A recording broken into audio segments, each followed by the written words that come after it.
New York City Mayor Eric Adams told a news conference on Monday that he would implement an aggressive plan to end gun violence in the city, following the fatal shooting of a police officer and a spate of violent crimes.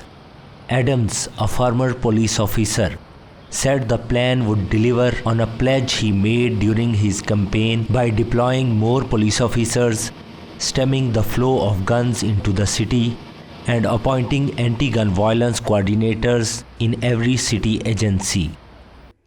We're going to turn our pain into purpose. We're going to unite and take action. New Yorkers feel as if a sea of violence is engulfing our city.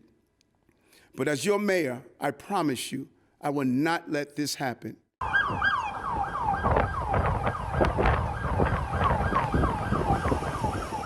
Adams' announcement came in the wake of a series of highly publicized, lethal crimes in New York City that have occurred in the weeks since he was sworn in on January 1.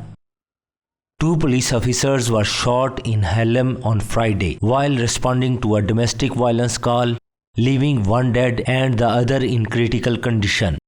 2 other police officers were shot in separate incidents last week in other parts of the city.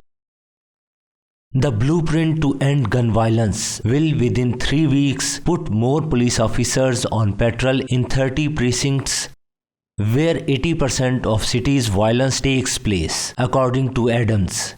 He said the officers will be identifiable as New York Police Department employees and will have body-worn cameras and enhanced training and oversight.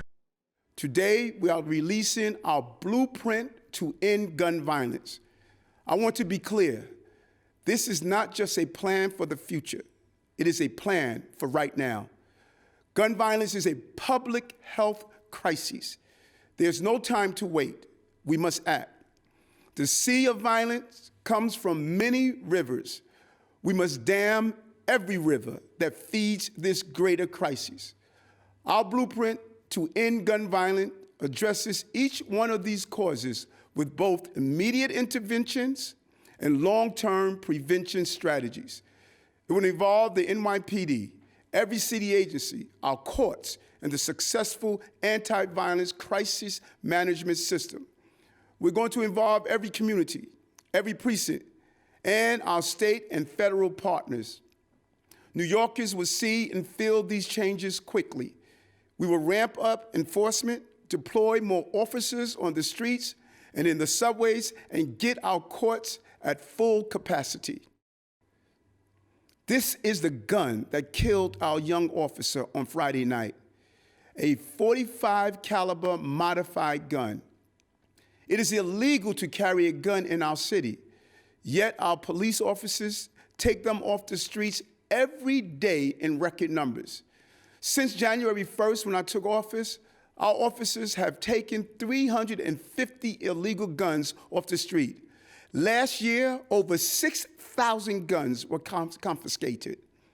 Our officers are doing heroic work getting guns off the streets, but traffickers keep the guns coming. That must end. We must stop the flow of illegal guns in our city. The iron pipeline must be broken. The NYPD is our first line of defense against gun violence.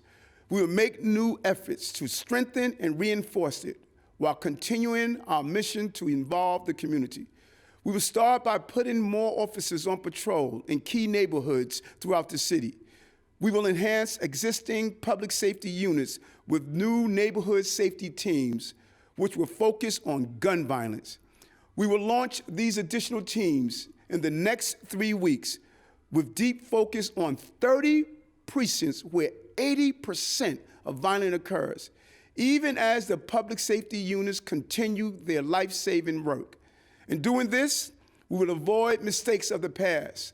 These officers will be identifiable as NYPD. They will have body cameras, and they will have enhanced training and oversight. A former police captain and Brooklyn Borough president, Adams, a Democrat, won November's mayoral election on a platform that promised to improve public safety through investment in more aggressive policing. His stance alienated some progressive Democrats because it clashed with the defund the police rallying cry heard at protests against racism and police brutality since 2020. But it echoed calls for tougher policing from Democratic mayoral candidates across the country in 2021, who feared being painted as soft on crime by Republican opponents.